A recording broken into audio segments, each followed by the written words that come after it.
Bonjour à tous, très heureux de vous retrouver sur le Figaro TV. Ils n'auraient jamais imaginé, même dans leurs rêves les plus fous, un destin pour leur toute nouvelle feuille littéraire. Il y a 200 ans, presque jour pour jour, le 15 janvier 1826, Maurice Salloy, Étienne Arago lançaient le Figaro, simple feuille satirique hebdomadaire à l'origine, devenue aujourd'hui l'une des plus puissantes plateformes d'information de France. Émission spéciale 200 ans aujourd'hui. Alexis Brézé, directeur des rédactions, est avec nous. On va bien évidemment parler de notre exposition exceptionnelle au Grand Palais à Paris, ouverture des portes pour le grand public demain matin. Nous serons également avec Franz-Olivier Gisbert. Il a dirigé la rédaction du Figaro pendant 12 ans, de 1988 à 2000. Et puis Claire Blandin, commissaire de l'exposition au Grand Palais, nous dévoilera les coulisses de cette rétrospective exceptionnelle. Point de vue spécial 200 ans, c'est parti.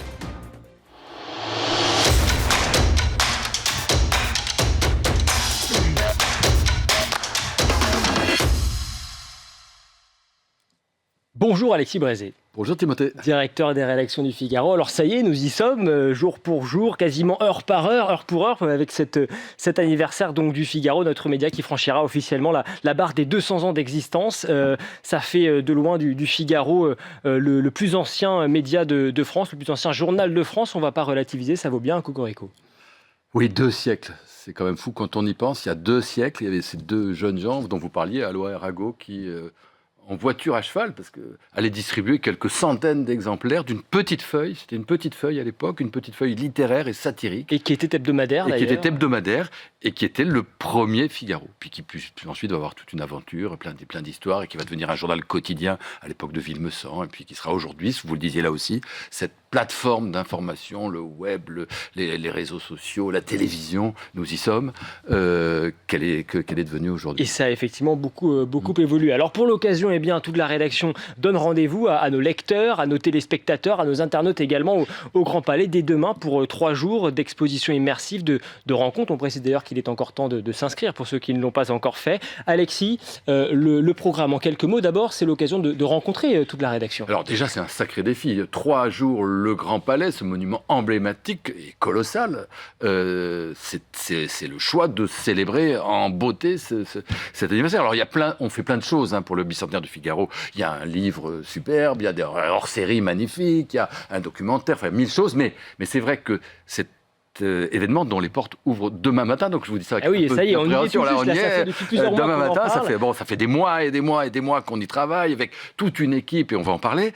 Donc les portes s'ouvrent demain à 9h et à partir de 9h, les visiteurs vont découvrir quoi ? D'abord une immense exposition sur l'histoire du Figaro, avec des murs de 6 mètres de haut qui vont prendre toute la nef du Grand Palais, avec des documents, des reproductions de portraits, etc.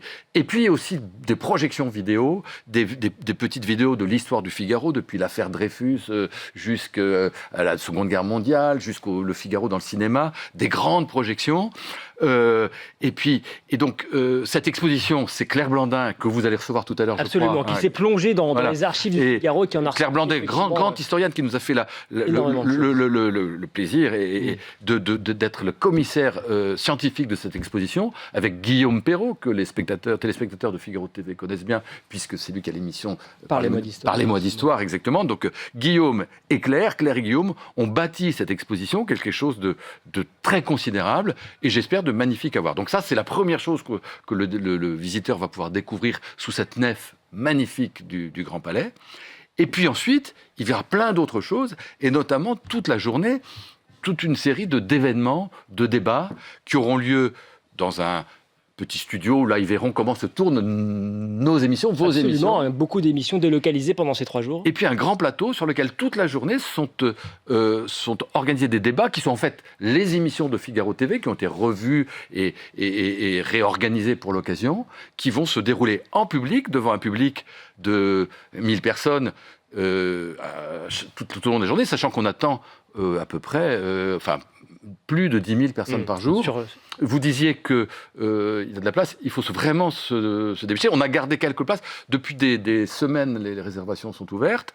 On a plus de 15 000 personnes qui sont répertoriées chaque jour. Donc si on veut, il faut venir et il reste encore des places qu'on a gardées pour le visiteur qui arrive. Exactement, et il faut s'inscrire impérativement sur le site internet du Figaro pour des raisons de sécurité d'assurance. Avec le Grand Palais. Alors des conférences, des émissions rédaction du Figaro TV. Et puis également beaucoup d'invités de prestige. C'est à l'image du Figaro. C'est riche, c'est varié. Il y a des sportifs, des chanteurs, des chefs étoilés. Il y a plein de choses. Alors, c'est difficile de parler de tout. Il va y avoir évidemment des émissions sur l'histoire du Figaro. Ça, c'est bien naturel. Mais il y aura des grands débats autour de notre Figaro, notre club culture qui est organisé et animé par Jean-Christophe Buisson, qui va recevoir Sylvain Tesson, le grand écrivain, Alain Finkielkraut, le grand philosophe, et avec Vincent Trémollet-de-Villers qui sera là.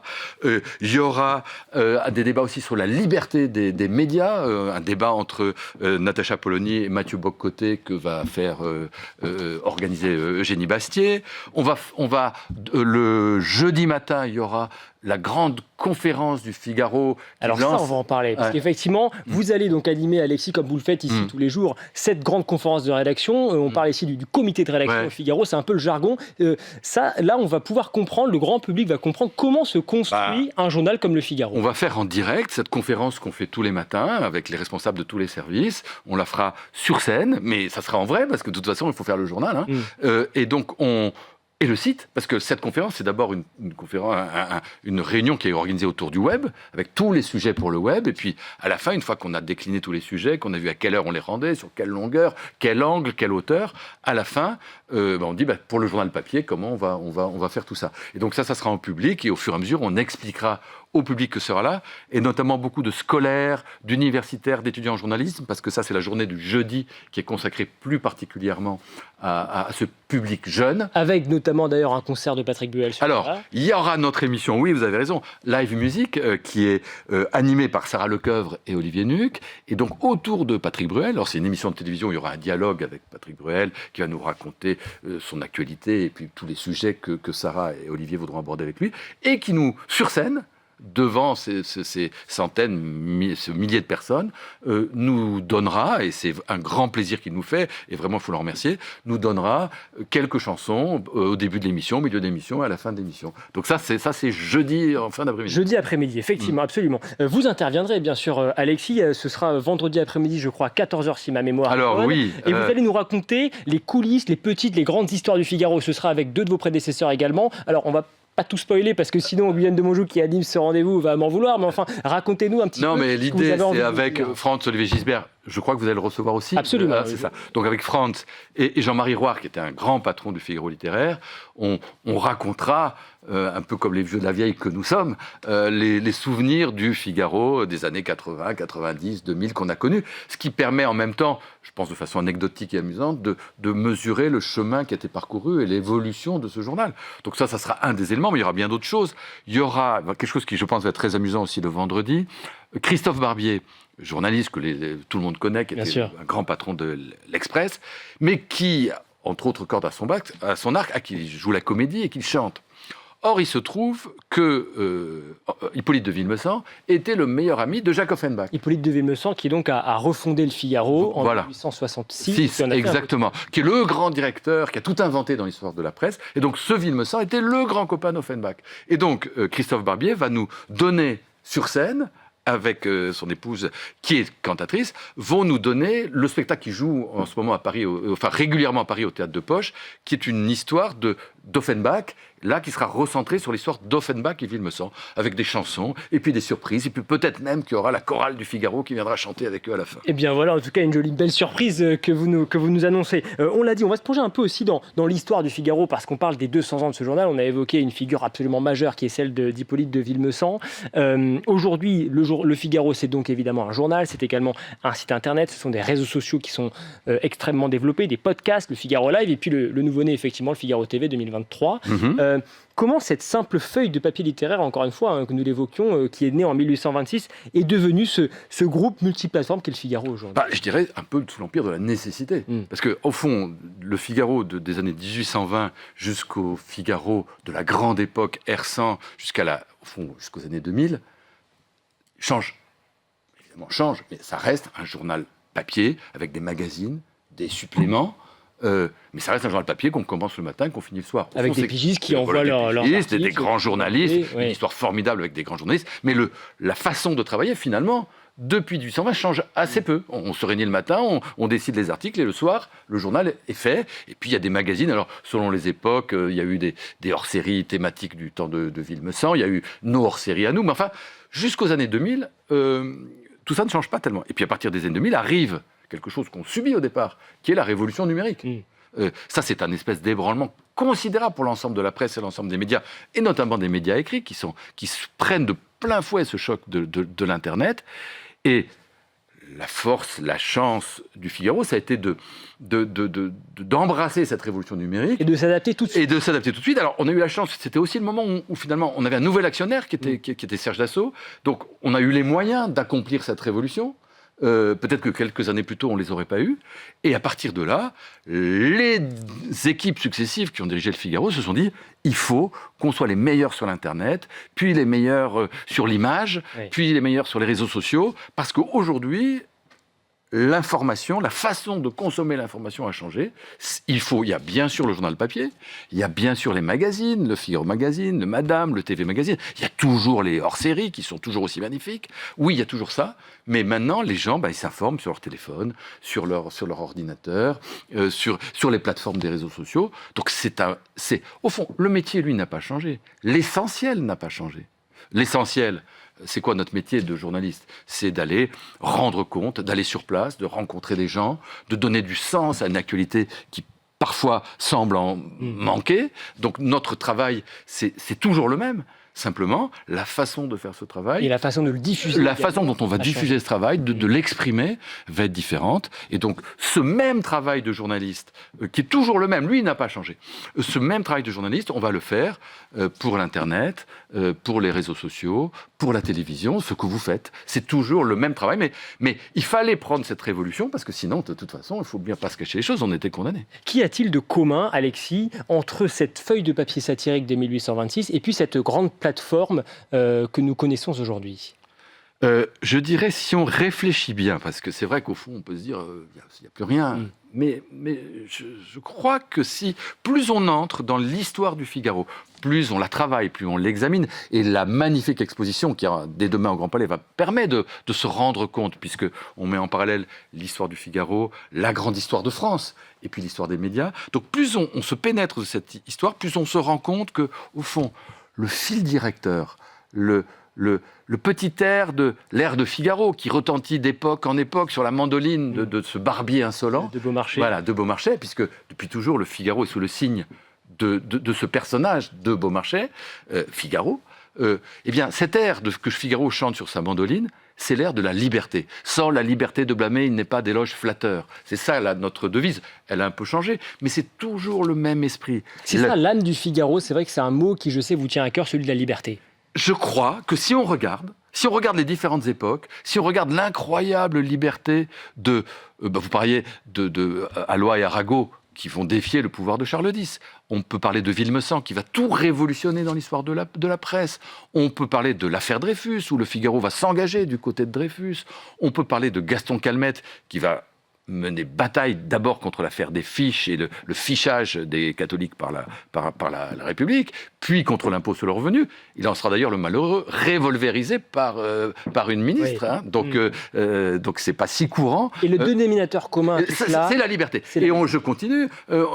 Pierre Brisson, qui pendant la Deuxième Guerre mondiale fait le choix de la liberté, donc d'arrêter de paraître plutôt que de paraître sous le joug allemand. Puis Raymond Aron contre le communisme. Puis Louis Powell, Jean d'Ormesson, qui vont batailler contre le socialisme, c'est toujours au nom de la liberté. Si au fond il y a un fil rouge qu'on peut tendre depuis 1820 jusqu'à aujourd'hui, 1826 jusqu'à 2026, je dirais que c'est celui-là, c'est celui de la liberté. Question qui nous revient souvent, Alexis, d'ailleurs, à nous journalistes, on nous pose souvent la question sur le terrain, mais attendez, c'est quoi exactement la ligne éditoriale du Figaro? Comment vous la définiriez-vous? Et puis comment est-ce que, en tant que directeur de l'action, est-ce que vous gérez les attentes des lecteurs? Alors, comment dire? Je crois qu'avant de parler de ligne, quand on parle d'un journal et d'un journal d'information, avant la ligne, il y a le respect des faits. Nous, notre religion, avant celle c'est les faits. Les faits, les faits, les faits. Je vous disais, le métier d'un journaliste, c'est d'aller sur place, de rendre compte, de regarder, d'analyser, de faire parler des gens, de confronter les témoignages. D'abord, tout bon journal d'information sont les faits. Après, chaque journal a une vision du monde. Donc plutôt que de ligne, je parlerai de vision du monde. Et nous, c'est quoi notre vision du monde? C'est celle qu'inspire ce grand principe de liberté. On est libéraux, libéraux sans être dogmatiques, on est conservateur sans être passéiste, on est du côté des libertés économiques, liberté d'entreprendre, on est du côté de la liberté de penser contre un certain nombre de dogmes et d'idées toutes faites, on est pour le possible contre l'utopie, pour la réforme contre l'immobilisme, pour la responsabilité contre l'assistanat, pour l'effort contre la facilité, pour la lucidité contre le prêt-à-penser. C'est ça, non pas la ligne, c'est notre façon de voir le monde. C'est normal que des journaux différents aient des façons différentes de voir le monde. Il y a d'abord les faits, et ensuite, à partir des faits, on développe une façon de voir le monde que j'ai essayé de vous résumer en quelques termes. À titre personnel, Alexis, cela fait maintenant plus de 13 ans, si je ne me trompe pas, que vous êtes directeur de la rédaction du Figaro. Vous avez auparavant dirigé le Figaro Magazine. S'il y a peut-être un ou deux souvenirs marquants que vous voudriez partager, lesquels seraient-ils ?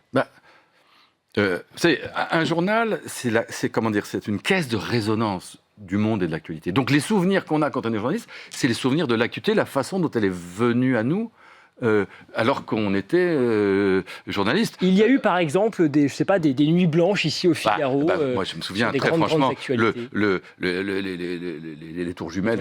Les tours jumelles, on est à ce moment-là, on est rue du Louvre, c'est Jean de Belot qui est le patron de la rédaction. Et moi je suis au bureau à côté, et on voit les avions qui font taper les tours. Et là, il faut refaire.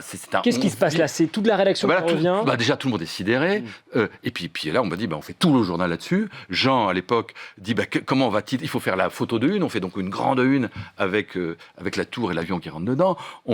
Il va titrer la nouvelle guerre. Il fallait avoir l'idée. Et tout de suite, il dit c'est une guerre. Et c'était vrai, c'était une guerre que nous livrait à partir de ce moment-là l'islam radical. Ça, c'est un souvenir. Il y a beaucoup de souvenirs comme ça.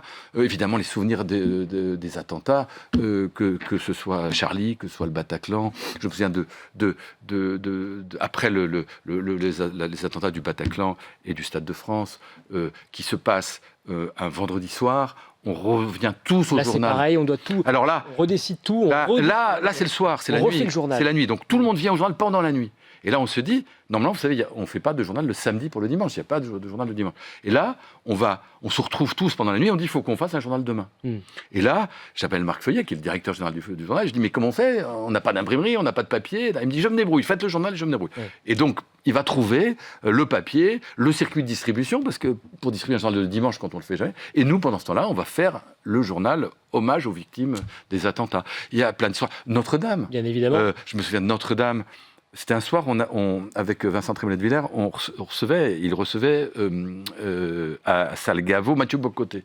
Et c'est arrivé tard en plus. C'est arrivé assez tard. Moi, j'étais encore au Figaro, et Vincent était déjà parti pour recevoir Mathieu. Et donc, là, pareil, là, tu sais, on a souvent des télévisions. On attendait, je me souviens, une intervention d'Emmanuel Macron pour parler de je ne sais plus quoi. Sur le grand débat à l'époque. Ah bah oui, vous vous en souvenez, bravo. Bon, et donc on attendait cette intervention, moi j'attendais. Et là, on voit ça. Et donc là, pareil, on dit, il faut faire tout le journal. Et quand je parle du journal, à l'époque, il y a le journal, mais il y a aussi le site, il y a la vidéo, il y a tous ces éléments qu'il faut mettre en train. Et donc, pendant ce temps-là, Salgavo, Mathieu Bocoté et Vincent improvisent autour de... Et c'était une soirée, m'ont-ils dit, puisque moi je suis resté au journal, une soirée extraordinairement émouvante, de ferveur autour de cette catastrophe qui était la destruction de notre... Et il y a effectivement tout un nombre de décisions qui s'enchaînent. On augmente les tirages, bien évidemment, avec votre décision à ce moment-là. Alexis, le Figaro, qui ne se contente évidemment pas de célébrer ses 200 ans, il prépare évidemment avec confiance son avenir. Si l'on se penche sur les 2 siècles à venir, qu'est-ce que vous souhaitez à notre Figaro ? Oh là, c'est difficile dans ce métier de voir à 5 ans, à 2 siècles. Non, ce que j'espère, c'est que le Figaro sera toujours là, avec toujours les mêmes valeurs. Alors, il y aura sûrement d'autres façons de s'exprimer, bien d'autres façons de parler d'actualité. Mais ce que j'espère, c'est qu'il sera toujours là et que le jeune homme qui sera à votre place et le moins jeune qui sera à la mienne diront, il y a 200 ans, il y avait 2 gars qui, finalement, ont fait ce qu'ils ont pu pour faire tenir cet esprit et pour le transmettre. Nous, on a reçu ce flambeau, qui est un flambeau magnifique, il faut qu'on le transmette, moi à votre génération, puis vous à la génération d'après, et puis c'est ça qui dure depuis 2 siècles, et c'est ça qui doit continuer. Et peut-être organiseront-ils une rétrospective à leur tour sous le du Grand Palais. Merci Alexis, merci beaucoup. Merci Timothée. Directeur de la rédaction du Figaro. On vous retrouve bien évidemment donc au Grand Palais dès demain, à la rencontre des lecteurs, des téléspectateurs, des auditeurs du Figaro, et puis vendredi avec cette fameuse table ronde à laquelle participeront également Jean-Marie Rouard et puis François-Olivier Gisbert, deux donc de vos prédécesseurs à la tête du Figaro. Alors justement, des histoires, des anecdotes, des indiscrétions sur ce qu'est le Figaro aujourd'hui, sur ce qu'il était à l'époque. François-Olivier Gisbert en a plein la tête. Il en garde certaines pour vendredi, c'est promis, mais il a accepté quand même de nous en livrer un certain nombre dès aujourd'hui. Il me rejoint sur ce plateau dans un instant. Juste avant cela, on parlait du rôle important que le Figaro a joué notamment dans le monde de la culture. On a demandé justement à quelques écrivains de renom ce que le Figaro signifie pour eux. On les écoute. Sans la liberté de blâmer, il n'est pas d'éloge flatteur. Dans le sous-titre du journal, il y a le mot liberté. Or moi, je cours après elle, comme un amant après son amante éperdue. Il n'y a que ça qui m'intéresse. Je trouve ça beau qu'un journal ait frappé son titre de cette vertu que je considère suprême. Pour moi, le Figaro, c'est Renaud Matignon. J'ai connu la grande époque où Renaud Matignon était le grand critique du Figaro littéraire. Et chaque semaine, tout le monde lisait la critique de Renaud Matignon. Et puis je suis devenue écrivain. J'ai publié mon premier roman en 1992. Il a été donc publié chez Albin Michel. Et je me souviendrai toujours que 3 mois plus tard, j'ai eu la critique de Renaud Matignon, ce qui pour moi était un événement considérable. Pour moi, le Figaro et ses pages littéraires que j'aime beaucoup. Merci et joyeux anniversaire, le Figaro. Bonjour François-Olivier Gisbert. Bonjour Timothée. Soyez le bienvenu sur ce plateau. Vous avez dirigé les rédactions du Figaro pendant 12 ans, de 1988 à 2000. Et vous avez connu, vous aussi, les grandes mutations de ce journal que vous suivez encore aujourd'hui de près. Vous nous faites d'ailleurs l'amitié de venir régulièrement dans les émissions du Figaro TV. Première question, qu'est-ce qui vous frappe aujourd'hui, justement, dans les changements, dans les évolutions qu'a connu le Figaro entre cette époque, lorsque vous l'avez dirigé, et puis le Figaro tel qu'il est aujourd'hui ? Bah écoutez, j'ai l'impression que le boulot est fini, quoi. Ah oui. Parce que moi, quand je suis arrivé, j'avais une mission. C'était Robert Assan qui m'avait donné cette mission. D'ailleurs, il m'avait dit, il faut couper le cordon avec la droite. Comme vous avez coupé le cordon avec la gauche quand j'étais au Nouvel Observateur. C'était vraiment ça qu'il me disait, les choses comme ça. Je compte sur vous pour ça. Bon, après, vous essayez d'être gentil avec les journalistes quand même. Ah, c'était votre mission. Parce que Robert Arsan, le big boss à l'époque, le proprio, qui était très honnête en même temps, parce qu'il disait, ces gens, ils ont fait ça sur mes ordres.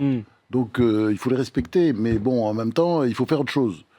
Peut-être que vous êtes obligé de le faire sans eux, ça on verra. Mais s'il vous plaît, ne prenez pas de gants, parce que c'est la mission que je vous assigne, mais en même temps, essayez d'être gentil avec eux si vous pouvez. Et alors, vous l'avez fait ? Oui, parce que simplement, c'était compliqué. Des évolutions comme ça met du temps. C'est normal. Je suis resté 12 ans, mais j'ai eu plusieurs places dans le journal. J'ai fini, en fait, j'étais beaucoup au Figaro Magazine à la fin, et c'est un moment absolument merveilleux. Enfin, j'ai circulé un peu, mais parce que quand vous êtes directeur des rédactions, vous n'êtes pas grand-chose. J'ai fait le quotidien pendant disons une dizaine d'années, un peu moins, non, peut-être 8 ans. Et vous étiez ensuite... Et puis après, j'ai fait à la fois le quotidien, parce que j'ai une espèce de bureau là-haut, du côté de la rue du Louvre. C'était un bureau d'Ersan, d'ailleurs. Ce sont les anciens locaux du Figaro, rue du Louvre, effectivement. Oui, tout là-haut, il y avait un bureau d'Ersan que j'ai occupé pendant quelques temps. Et vous avez ensuite... Et qui était, après sa mort, et qui était un bureau très compliqué, avec des accès très compliqués, puis une porte pour sortir par derrière, au cas où il y avait, un petit problème avec les syndicats, vous savez, qui aimaient bien prendre les patrons en otage à l'époque. Et bon, voilà. Alors, c'est vrai que quand je lis le journal, oui, j'ai l'impression que voilà, tout est... C'est bien, quoi. Mais il y a encore... Alors que quand j'y étais, alors peut-être que je lisais le journal différemment, je voyais toujours les trucs qui n'allaient pas. Ah non, mais ça, c'est pas bien, ça, c'est pas bien, etc. C'est vrai que je suis peut-être meilleur client ou meilleur lecteur que je l'étais parce que quand on dirige, on voit tout de suite les trucs qui vont pas. Les mauvais titres, les choses trop partisanes, parce que, évidemment, le Figaro est un journal engagé, c'est pas le souci. Mais le côté partisan, ce qui veut dire à la botte des partis politiques, c'est pas terrible, quoi. Et je pense que les lecteurs n'aimaient pas trop ça, en fait, en vérité. D'ailleurs, c'est pour ça, à mon avis, que Robert Vincent m'avait Vous avez donné cette mission. Alors, le fonctionnement du journal a évolué, évidemment, depuis sa localisation même, parce que nous l'évoquions, nous n'étions pas dans les mêmes locaux. Vous étiez à l'époque rue du Louvre, il y a ensuite eu le boulevard Haussmann dans Paris, et puis désormais, aujourd'hui, la rue de Provence. Mais sur l'évolution, c'est un enjeu crucial pour un média, et a fortiori pour un journal, eh bien, de s'adapter en permanence, justement, aux nouvelles contraintes, aux nouveaux défis de l'information. Ah bah oui, parce qu'on passe notre temps à changer. Par exemple, vous savez, je suis arrivé... Enfin, je commençais dans la presse il y a longtemps. Hein, vous n'étiez pas né, c'était au début des années... fin des années 60 même, j'ai commencé à travailler dans les journaux. Je suis arrivé au Nouvel Observateur en 1971. Et c'était une époque où voilà, un journal se vendait, comme l'Observateur, la croissance était folle, uniquement avec des articles, je dirais presque pas des articles d'écrivains, mais ça ressemblait un peu, comment dire... mélange de littérature et de journalisme, fallait que chacun, fallait écrire bien, on était un peu en dehors du journalisme. Et lorsque vous dirigez le Figaro, c'était quoi les grands enjeux ? On pouvait avoir des opinions différentes, vous voyez. Puis après, brusquement, les ventes ne marchaient plus, donc on disait il faut faire du service, vous voyez. Puis après, le service ne marchait plus, ou il fallait faire noter. C'est-à-dire qu'il y avait toujours quelque chose qui n'allait pas, parce que la presse, c'est par définition un métier, mais c'est comme plein de métiers. Il faut toujours revoir la copie. Il y a des choses à changer parce que les tendances du public, elles changent. Et au fond, nous, je dis pas que, comme dans tous les commerces, le client est roi, mais enfin, moi, alors j'ai vraiment quelque chose que je répétais déjà au Figaro et que je disais aussi à l'Observateur quand j'étais le directeur, c'est que il faut penser au lecteur. Et ce journal, finalement, c'est une grande phrase de Raymond Aron, pour tous les journaux d'ailleurs, le patron dans un journal, ça n'est pas le propriétaire, ça n'est pas le directeur, ça n'est pas le rédacteur en chef, ça n'est pas le patron de la pub. Le patron, c'est le lecteur. Et justement, le lecteur, il faut aller le chercher. lecteurs. Et vous, lorsque vous dirigez le Figaro, donc dans les années 90, sur les grands enjeux, par exemple, toute la nouvelle stratégie, la mise en place de la transition numérique avec la stratégie web, vous avez commencé à vous sentir que c'était un enjeu à ce point-là qu'il fallait justement aborder ? Oui, bien sûr. J'ai commencé à travailler, c'était un peu rudimentaire, mais c'est au Figaro que je me suis mis, par exemple, à l'ordinateur pour écrire, la machine à traitement de texte. Je faisais ça déjà un peu avant, puis je tapais à la machine. Mais je m'y suis mis, et le journal s'y est mis assez rapidement autour de moi. Alors, il y avait que les vieux qui étaient très réfractaires, mais ils sont partis, de toute façon, après, assez rapidement. Mais il y avait quelques réfractaires, mais enfin, on comprenait bien, et en plus, je vais vous dire, franchement, je ne regrette pas le papier de ce point de vue, parce que c'est tellement, même pour des bouquins, pas seulement les articles, pour les bouquins, c'est merveilleux d'écrire avec la machine à traitement de texte ou avec l'ordinateur, parce qu'on est le roi du pétrole, on s'amuse, on enlève, le début on le met à la fin, etc. Et tout ça va très vite, alors que sur la machine à écrire, ou alors... a fortiori, quand on écrit à la main, c'est très compliqué. On est obligé de découper, de recoller, etc. Voilà, donc c'est évidemment simple, beaucoup facile, changé. c'est agréable. Quels sont les grands moments qui vous reviennent à l'esprit lorsque vous songez comme cela à ces 12 années passées à la tête du Figaro et puis également à la fin du Figaro Magazine ? Qu'est-ce qui vous revient à l'esprit comme ça, là, tout de suite ? Plein de choses. Alors franchement, c'est dingue d'ailleurs. Des moments, peut-être le moment journalistique le plus fort pour moi, j'en ai vécu plein, hein, mais le moment journalistique le plus fort, vraiment, je pleurais, je me souviens comme une madeleine, c'était la chute du mur de Berlin. Alors ça, j'ai lu ça quelque part. C'est vrai que vous avez pleuré en écrivant un article sur le mur de Berlin. J'ai pleuré tout le temps, c'est-à-dire que c'était très compliqué. J'étais pas le seul, hein. Parce que c'était très fort. Parce que moi, contrairement peut-être à beaucoup de confrères, j'avais été souvent... en Union soviétique, à l'époque, et puis aussi en Allemagne de l'Est. C'était quand même le malheur. On voyait, donc on imaginait un grand bonheur. Enfin, d'ailleurs, il fallait voir les scènes, la télévision. Enfin, c'était très émouvant. Donc, je me souviens, et c'est là aussi la force de ce métier, c'est-à-dire que, ce sont aussi des histoires humaines. C'est pas du travail. Non, mais c'est pas du travail. Vous êtes heureux d'être là, d'assister à un moment, de partager, etc. Il y a aussi la visite du pape Jean-Paul II. Je me souviens. Là aussi encore, j'ai pleuré. Ça sent l'édito, et qui était d'ailleurs un peu contesté à l'intérieur. C'était gentiment, hein, c'était les gens qui n'étaient pas chrétiens disaient mais attends, tu nous embringues dans un truc là. Alors, je suis pas d'accord, mais enfin ils étaient gentils, ils m'ont pas embêté plus que ça. Et certains jeunes journalistes d'ailleurs de l'époque sont encore dans nos murs aujourd'hui. Certains étaient plus difficiles que d'autres à gérer. Oh, je dirais pas ça. Mais vous savez, les journalistes difficiles à gérer, c'est très bien. Tout ce qu'on attend, c'est la bonne copie. Quand on est à la tête d'un journal, on se fout pas mal de leur caractère. Moi, j'ai toujours été comme ça. Et je veux dire, je me fiche pas mal d'ailleurs qu'un journaliste passe son temps à baver sur moi. S'il donne la meilleure copie du monde, ben, je suis ravi et je veux qu'il reste. Vous voyez, je ferai tout pour qu'il reste. Je pense qu'il faut avoir un peu de recul par rapport à soi-même. Et c'est comme tous les quotidiens. Il y a beaucoup de stress, il y a beaucoup d'engueulades entre les gens. Et forcément, les journalistes qui sont pas de nature forcément très, très agréables. Ils sont parfois un petit peu... Fort de caractère. Ils sont, vous voyez, un peu petit côté porc-épic. Et donc, oui, très souvent, vous quittez le bureau, ils battent sur vous, et vous avez deux personnes qui vous disent, qui vous racontent ce qu'il a dit sur toi. Mais je n'en ai rien à foutre. Oui. Ce qu'on veut, c'est de la bonne copie, des bons articles. Vous avez eu des moments de crise à gérer ? Forcément, parce qu'un journal, il y a toujours des moments de crise. Notamment, il y a eu des problèmes avec une partie du personnel. On ne peut pas dire. C'était pas la sidérurgie, quand même. Oui. Ça se réglait bien. Après, oui, il y a eu des soucis.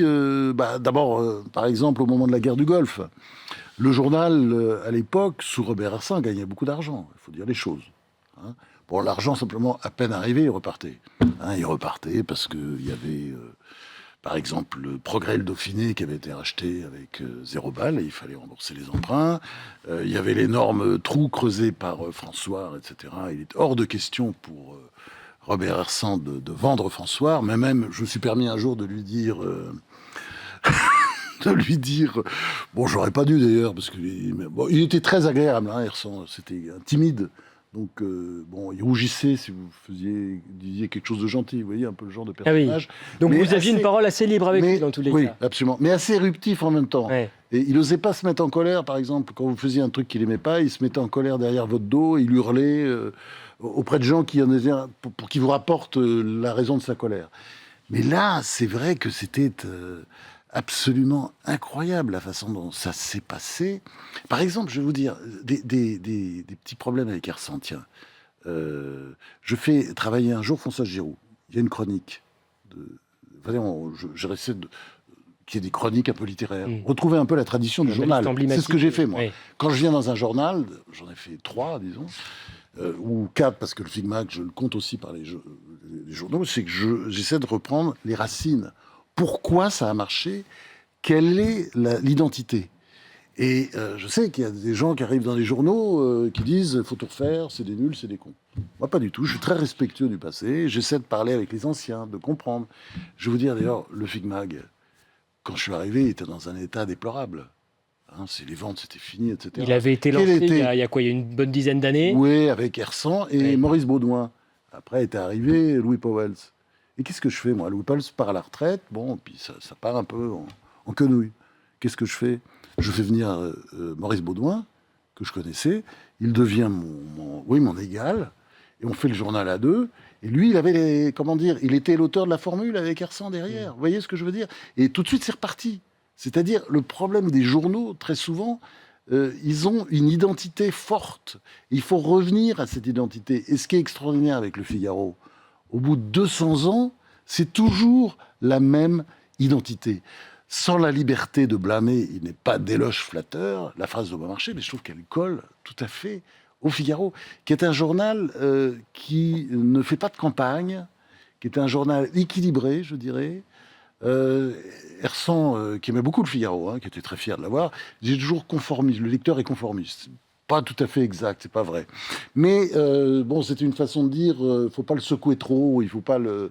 Mais en même temps, c'est un peu vrai aussi parce que le lecteur, en fait, il est très libéral. Il comprend qu'on publie des informations qu'il n'aime pas ou des commentaires qu'il n'aime pas. Après, simplement, c'est vrai, c'est qu'il a des valeurs et il veut que le journal soutienne ses valeurs. Et c'est pour ça, vous voyez, que sur 200 ans, il y a quand même une continuité.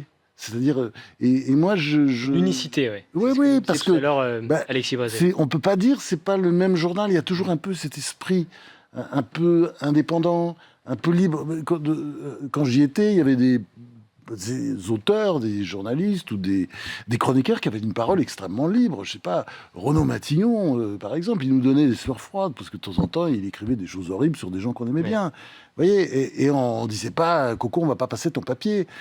Puis je peux prendre un temps plus ancien, Raymond Aron, qui était anti-gaulliste. Enfin, il était à la France Libre à Londres, et puis ça n'avait pas marché du tout avec De Gaulle. Bon, il était une espèce d'anti-gaullisme un peu viscéral. Il était atlantiste, c'est-à-dire, c'est comme on disait à l'époque, il ne jurait un peu que par les États-Unis. D'ailleurs, De Gaulle allait très loin. Il l'appelait le journaliste américain, c'est pas très sympa. Et oui, mais enfin, jamais il était censuré. Vous voyez, alors il y avait aussi des gaullistes dans le journal à l'époque. Parce qu'il y avait une forme de liberté, c'est ce qui fait l'ADN du Figaro. Oui, c'est-à-dire, je pense que c'est pas une église, c'est pas une cathédrale. D'ailleurs, les bons journaux sont rarement des cathédrales. Enfin, bon, il y a des journaux qui marchent et qui sont, oui, un peu, comment dire, organisés de manière un peu, comment dire, à la trotskiste, si vous voulez. Je veux pas suivre mon regard, mais vous voyez un peu le genre. Et c'est vrai que dans le Figaro, je vois très bien, quand on s'engueulait, par exemple, ça arrivait, avec Alain Perfit, par exemple, de mon temps, il était président du comité éditorial, ben, on s'engueulait, c'était très poli, et c'était pas... je vais t'exposer la gueule. C'était pas du tout cet état d'esprit. Lorsque vous étiez au Figaro, François-Olivier Gisbert, vous avez cité d'ailleurs un certain nombre de grandes signatures, de grandes plumes. On aurait aussi pu parler de d'autres écrivains comme Hugo, comme Proust, comme Zola. Vous aviez conscience que vous intégriez quelque part cette histoire? Bon, attendez. Quand je suis arrivé, déjà, je le savais. Parce que, je sais pas, les hasards de la vie avaient fait, quand j'étais dans une école de journalisme, j'ai fait un mémoire très long sur Hippolyte de Villemessant, qui était une sorte un peu de Préhersan, c'est-à-dire, vous voyez, une sorte de camelot, de vendeur de journaux, vous voyez, qui a beaucoup œuvré pour le... Et beaucoup œuvré avec une idée absolument géniale, qui était « je veux les meilleurs ». Et c'était les meilleurs écrivains. Je veux les meilleurs. Il était dans le ruban, il n'était pas du tout dans la presse, vous voyez ce que je veux dire? Il arrive là-dedans, et il comprend un truc, il faut les meilleurs. Et c'était devenu le journal des meilleurs. Et ça, c'est éternel, ça. Ouais. Et je vois bien que ça continue encore aujourd'hui. C'est d'avoir les meilleurs intellectuels, les meilleurs écrivains, vous voyez, et puis les accompagner, les aider, parce que c'est aussi une famille, un journal. D'ailleurs, le Figaro, c'est une famille qui continue. Merci. Alors, il y a des morts, il y a des gens qui viennent, des gens qui s'en vont, mais ça, c'est la vie. Et ça continue depuis 200 ans. Et on espère que ça continuera encore pour les 200 prochaines années. Très très rapidement, en 10 secondes, François-Olivier Gisbert, ce que vous pouvez souhaiter justement pour les 2 prochains siècles au Figaro? Oh bah moi, je dis rendez-vous pour les 400 ans. Vous savez quoi? Je suis même sûr que le Figaro sera toujours là. Parce qu'il est consubstantiel à l'identité française. C'est ce qu'ont compris d'ailleurs les patrons actuels qui continuent avec Alexis Brézé et les autres. C'est qu'il est consubstantiel à la France. Donc ça donne une forme de responsabilité. C'est pas un petit journal de passage, c'est un grand journal où les plus grands écrivains français ont travaillé, ont fait des articles souvent de journalistes. Hugo, Zola, Georges Sand, Guy de Maupassant, les articles de Maupassant. Merci beaucoup. Dingue. Voilà. Merci infiniment, François-Olivier Gisbert. Merci beaucoup de nous avoir partagé ces quelques souvenirs savoureux du Figaro. On vous retrouve donc vous aussi cette semaine au Grand Palais, en particulier vendredi avec donc cette table ronde à partir de 14h. Alors comment parler des 200 ans du Figaro sans se plonger un instant dans les archives du journal? 200 ans de une, de photos, d'illustrations, de manuscrits originaux également de grands écrivains, on en parlait à l'instant. C'est ce que nous vous proposons de découvrir cette semaine avec l'exposition exceptionnelle conçue par Guillaume Perrault et Claire Blandin. On en parle dans un instant, juste après ceci. Figaro, je vous souhaite un anniversaire magnifique. 200 ans, oh là là, c'est dingue. Pour moi, le Figaro, c'est un média qui m'informe avec des opinions que j'ai ou que je n'ai pas. Je veux dire ça, le Figaro. Alors moi, le Figaro, ça représente mon arrivée en France. C'était la façon que j'avais de m'informer de tout ce qui se passe ici, d'essayer de comprendre ce monde, d'avoir un esprit critique, un esprit d'analyse. Le Figaro, je te souhaite un très joyeux anniversaire. Pour moi, le Figaro, c'est un repère. Alors, joyeux anniversaire, le Figaro. Bonjour Claire Blandin. Bonjour. Merci beaucoup d'être avec nous. Soyez la bienvenue. Vous êtes commissaire de cette exposition 1826-2026, Le Figaro, 200 ans de liberté. Vous y avez travaillé pendant de nombreux mois avec notre collègue du Figaro, Guillaume Perrault, rédacteur en chef histoire ici. Vous êtes professeur des universités à la Sorbonne Paris-Nord, spécialiste de l'histoire de la presse et vous avez d'ailleurs publié un certain nombre d'ouvrages sur le Figaro. On va parler évidemment de cette exposition en détail, mais d'abord, pour vous, on en parlait à l'instant avec François-Olivier Gisbert et puis avant avec Alexis Brézé, qu'est-ce que ça signifie le Figaro ? Alors, Le Figaro, ça signifie un peu l'histoire des médias pour une historienne des médias comme moi, parce que c'est vrai que le titre permet de naviguer, de raconter, en quelque sorte, 2 siècles d'histoire des médias, la place, en fait, qu'occupe la presse dans le fonctionnement de notre démocratie, le fonctionnement de l'espace public, tout simplement, en France, et de voir comment les journaux ont construit cet espace public, cette vie politique, cette vie culturelle, aussi, au travers des décennies. Et c'est, j'imagine, un objet d'étude formidable pour l'historienne des médias que vous êtes. Alors, cette exposition, justement, qui débute donc, qui ouvre ses portes au grand public demain matin, que raconte justement cette exposition ? Alors, l'exposition, elle raconte justement cet ancrage, en fait, du journal dans l'histoire des médias et dans l'histoire de la France de 1826 à 2026, puisqu'elle nous permet de présenter, donc, sous la nef du Grand Palais, qui est évidemment un endroit particulièrement majestueux et emblématique, de présenter vraiment des documents exceptionnels qui permettent de naviguer dans cette histoire. Donc, on a choisi certaines catégories de documents avec Guillaume Perrault. Alors justement, parce que c'est vrai que c'est pas forcément évident de se plonger comme cela dans 200 ans d'histoire d'un journal. Comment est-ce que vous vous y êtes prise ? Alors, moi, c'est une histoire donc, que je connaissais bien, puisque ça fait bientôt 30 ans que je travaille sur l'histoire du Figaro. Mais on a choisi d'explorer à la fois ce que le Figaro avait comme archives. Alors, pour une historienne, les archives, c'est pas la collection qui est publiée, hein, c'est tous les papiers qui sont autour. Donc là, ce sont quoi ? Ce sont des les manuscrits, des photos, ce sont des les correspondances, voilà. Mais il y a assez peu finalement d'archives qui sont présentées dans l'exposition. Ce qui nous intéressait, c'était de montrer le journal, de montrer celles et ceux qui ont fait le journal, de montrer les lieux aussi dans lesquels il a été fait. L'hôtel du 26 rue Drouot, l'hôtel du Rond-Point des Champs-Élysées également, qui a été très important de 1925 à 1975, de montrer comment ce Figaro s'est ancré dans l'histoire de Paris et dans l'histoire de France au fil des décennies. Ça a été difficile de retrouver tous ces documents ? Oui. Et c'est pas fini. On l'imagine bien. Oui, l'histoire des médias est une quête un peu compliquée parce que les journaux ne pensent pas être vraiment dépositaires de leurs archives. Elles sont souvent éparpillées. Il n'y a pas de dépôt en fait systématique, obligatoire, comme pour les institutions publiques ou comme certains secteurs. Donc oui, ce sont des enquêtes vraiment de longue haleine pour arriver à retrouver ces archives, à rencontrer les actrices et les acteurs et à reconstituer cette histoire. Quelle est, je vais peut-être vous poser une colle, la plus vieille archive que vous avez réussi à retrouver ? Alors, la plus vieille archive, non, c'est pas vraiment une colle, parce qu'effectivement, c'est le tout début de la publication du journal, donc c'est 1826. En France, on a ce qu'on appelle le dépôt légal, hein, c'est-à-dire que tous les documents qui circulent, il y en a un exemplaire qui est déposé à la Bibliothèque nationale. Donc on a ce dépôt légal pour le tout premier Figaro de 1826. Donc c'est ça, la première archive, c'est vraiment ça. Vous avez réussi à le retrouver, il est à découvrir dans cette exposition. Tout à fait, il est à découvrir dans cette exposition, agrandi, magnifique et très beau sous la verrière du Grand Palais. Est-ce que vous avez découvert également des choses qui vous ont surprise ? Oui, on a eu beaucoup de surprises au fil de ces mois de travail. Comme quoi, par exemple ? Alors des objets, malheureusement, je vais vous parler d'un objet qui n'est pas dans l'exposition au final, parce qu'on a choisi de ne pas avoir beaucoup d'objets, mais un jouet en fait qui a été fabriqué pendant l'occupation à l'enseigne du Figaro et du Nouvelliste pendant la période où le Figaro est réfugié à Lyon, et donc il est dans les locaux du Nouvelliste, qui est un quotidien régional, rue de la Charité, et donc il y avait un jouet avec une petite marchande de journaux qui distribuait le Figaro et le Nouvelliste. Une exposition, bien évidemment, c'est également une mise en scène. Oui. Comment cela s'organise-t-il justement donc au Grand Palais pour ces 3 jours qui nous attendent ? Alors, cette mise en scène, elle profite de l'espace et de la hauteur du Grand Palais, hein, puisque on bénéficie donc d'échafaudages qui vont monter à 6 mètres de haut sous la verrière du Grand Palais et qui présentent donc ces documents. Et c'est en fait à travers ces grands échafaudages que les visiteurs déambulent et suivent ce parcours en fait chronologique de 1826 à 2026. Et puis on va présenter des œuvres d'art aussi originales, donc le portrait de Proust par Jacques-Émile Blanche qui nous est prêté par le musée d'Orsay, un tableau de Braque pour parler de la relation du Figaro avec les avant-gardes au début du XXe siècle. On a des manuscrits originaux de Jean d'Ormesson, de François Mauriac également qui sont présentés. Et puis dans la déambulation, au cœur des allées du Grand Palais, sont présentés sur des vitrines à plat les numéros du Figaro, pour qu'on voit à quoi ça ressemble matériellement le journal depuis 1826. Et à quoi effectivement cela ressemblait à l'époque. Exactement. C'est aussi une histoire humaine quelque part que vous avez vécue, parce que vous vous êtes plongé dans ces archives, et on imagine à quel point vous avez dû être abreuvé d'éléments. Il y a forcément un élément qui vous a marqué plus que d'autres. Qu'est-ce qu'il faut rater sous aucun prétexte dans cette exposition ?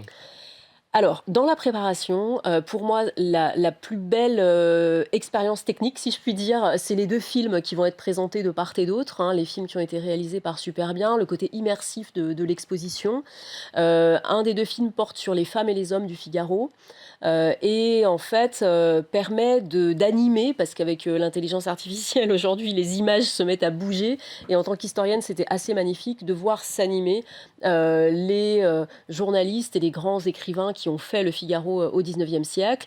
Et puis le 2e film porte sur la fabrication du journal, et c'est très spectaculaire également de voir aux 3 périodes qu'on a choisies, en gros 19e, 20e, 21e siècle, hein, sur les 3 espaces de la façade du Grand Palais, comment un journal est fabriqué.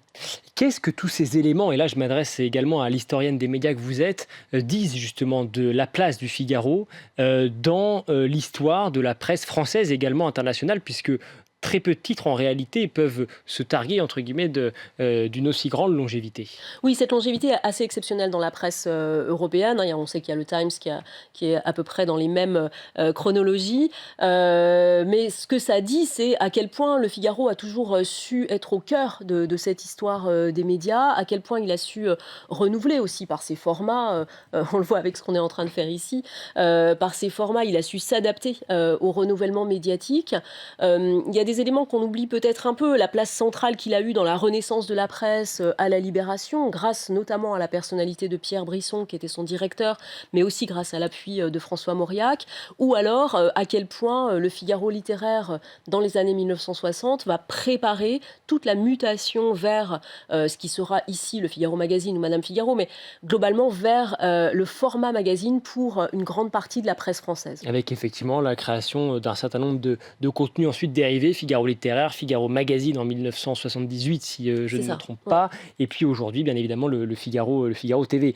On pose cette question souvent aussi à nos invités sur ce qui explique justement la longévité du Figaro. Comment vous l'expliquez-vous au regard de toutes ces archives que vous avez pu explorer ? Alors, ce qui explique la longévité du Figaro, j'allais dire, c'est un peu les femmes et les hommes qui l'ont fait, justement. Très, très concrètement, le moment décisif, là, quand on raconte ces 2 siècles, c'est l'occupation et la libération, et c'est le rôle que Pierre Brisson a joué, puisque, en fait, tous les journaux qui ont continué à apparaître sous l'occupation sont interdits. Donc, ce qui fait que le Figaro existe encore, c'est qu'il a pu renaître à la libération, parce que Pierre Brisson avait dit stop au moment où il fallait dire stop. Ouais. Donc c'est ça qui est particulièrement spectaculaire, mais c'est aussi l'inventivité de chaque génération de journalistes dans ce quotidien. Et c'est vrai que quand on se penche dans l'histoire du Figaro, on s'aperçoit qu'en réalité le journal aurait pu s'éteindre de très nombreuses fois. Oui, tout à fait. Oui, il y a eu un certain nombre d'épisodes. Alors c'est vrai pour les années 1840 par exemple, où on a des publications un peu épisodiques, et ça va être vrai aussi dans les années 1970. À chaque crise de la presse, en fait, on se dit qu'est-ce qui va pouvoir se passer pour Figaro ? Et à chaque crise, il y a un sursaut, il y a des lecteurs qui sont là quand même pour le suivre de manière continue. Quels sont à vos yeux les événements les plus marquants de ces 200 ans d'histoire ? Alors, les événements marquants... il y en a beaucoup, j'imagine. Oui, il y en a beaucoup. À l'intérieur de l'exposition, quand on déambule, il y a des moments où on peut s'arrêter. C'est-à-dire qu'on va entrer dans l'exposition, dans ce qu'on a appelé des alcôves, et qui présentent les moments qui, pour Guillaume Perrault et moi, étaient vraiment les moments centraux, incontournables de ces 200 ans. Je ne vais pas tous vous les citer, mais on s'arrête, par exemple, sur l'affaire Dreyfus. On s'arrête aussi sur l'assassinat de Gaston Calmette par Madame Caillot. C'est quand même assez exceptionnel que le rédacteur en chef d'un grand quotidien soit assassiné par l'épouse d'un ministre, comme ça, voilà, ouais. en plein jour, au début du XXe siècle. Et vous évoquez également, bien évidemment, le rôle très important joué par le Figaro dans la libération du capitaine Dreyfus. Oui, tout à fait. L'engagement Dreyfusard du Figaro, à contre-courant de ce qu'on aurait pu imaginer de l'identité sociale de son lectorat, est un élément très important, bien sûr, dans la construction de ce qu'est le journal, de son positionnement politique, mais pas seulement culturel et social, je pense, à la fin du 19e siècle. Est-ce qu'il y a également peut-être une ou deux personnalités qui vous ont particulièrement marqué, là aussi, quand vous êtes plongé dans ces archives, que vous avez pu découvrir un certain nombre peut-être d'articles, d'interviews, de textes qui avaient été écrits. À qui est-ce que vous pensez là spontanément ? Alors, spontanément, moi, je pense beaucoup à Pierre Brisson et à François Mauriac, parce que c'est vrai que c'est ces deux hommes qui correspondent à la période sur laquelle j'ai plus particulièrement travaillé. Mais il y a peut-être quelqu'un qu'on ne connaît pas beaucoup, c'est Maurice Noël. Et Maurice Noël, pour moi, c'est un homme de l'ombre qui a vraiment construit le Figaro des années 30 aux années 1960. C'est un grand reporter. Il y a une très belle photo dans l'exposition de Maurice Noël à dos de dromadaire en train de couvrir la guerre d'Éthiopie en 1935. Et puis, il va passer à autre chose. Ça va être un très grand amoureux de la littérature. Et par exemple, c'est Maurice Noël qui va donner pour la première fois à lire un livre à quelqu'un qui s'appelle Bernard Pivot et qui va vraiment construire la carrière de Pivot vers le littéraire et vers la critique littéraire. Est-ce que l'image que vous aviez peut-être du Figaro avant de vous plonger dans tout cela a peut-être évolué d'une manière ou d'une autre au moment où, ça y est, cette exposition est prête et présentée au grand public ? Alors moi, ce que j'ai découvert en faisant l'exposition, c'est le Figaro de l'intérieur, quand même, que je ne connaissais pas, c'est-à-dire la vie du journal, la vie des équipes. Et ce que j'ai trouvé vraiment exceptionnel à vivre, c'est justement ça, c'est la mobilisation des services d'archives, de documentation et de la rédaction pour soutenir ce projet pendant 1 an. Il y a, j'imagine, une certaine excitation au moment où, ça y est, cette exposition s'ouvre. D'y arriver, oui. Comment le vivez-vous ? Vraiment, excitation, oui, c'est vraiment le terme. Hâte d'y être, voilà, de vraiment qu'on puisse ouvrir les portes là et que tout le monde puisse découvrir cette exposition. Que pouvez-vous, là aussi, question que je posais à tous mes invités, qu'est-ce que vous pouvez souhaiter au Figaro justement pour les 200 prochaines années ? Pour les 200 prochaines années, on peut lui souhaiter de continuer à faire du journalisme, vraiment, voilà, avec la même ferveur et le même professionnalisme. Encore un mot peut-être sur cette exposition quand même, ce que vous voudriez dire également, parce que beaucoup de gens nous regardent, certains auront la chance de pouvoir venir voir cette exposition, d'autres n'auront peut-être pas cette chance. Qu'est-ce que vous avez envie là aussi de leur dire justement ? Alors qu'à côté de l'exposition, il y a un certain nombre d'autres productions dans le cadre des 200 ans du Figaro. Il y a un livre, vous en avez parlé avec Étienne de Montetti. Absolument. Il y a des hors-séries qui sont sortis et qui sortent là avec l'exposition. Donc il y a un certain nombre d'autres manières. Il y a un documentaire également, télévision. Donc voilà, il y a d'autres manières de découvrir ces 200 ans et on espère que toute l'année 2026, il y aura encore beaucoup d'autres événements pour accompagner les 200 ans du Figaro. Eh bien, on l'espère évidemment, et on sait que d'autres événements seront organisés notamment en région cette année à l'occasion justement de ces 200 ans de l'histoire du journal du Figaro. Merci beaucoup. Merci à vous. Merci infiniment Claire Blandin d'avoir été avec nous dans ce point de vue, édition spéciale sur les 200 ans du Figaro, 200 ans d'histoire du Figaro, d'histoire du journalisme, d'histoire de la presse et de la liberté d'expression. 1826-2026, le Figaro, 200 ans de liberté. C'est le titre donc de cette exposition exceptionnelle à retrouver dès demain matin sous la magnifique nef du Grand Palais à Paris. Toute la rédaction qui vous donne rendez-vous. Inscription gratuite sur le site du Figaro, inscription obligatoire en revanche, indispensable pour des raisons de sécurité. N'hésitez pas à vous y rendre si vous ne l'avez pas encore fait. Vous avez également tout le programme qui est détaillé avec des conférences, avec également des émissions délocalisées sur place. Donc pendant ces 3 jours de festivités, nous aurons le plaisir là aussi de vous faire découvrir les studios délocalisé du Figaro TV. Merci beaucoup de nous avoir suivis. Merci Claire Blandin. Merci à vous. Et je vous donne bien sûr rendez-vous très bientôt sur le Figaro TV, également au Grand Palais. Merci infiniment.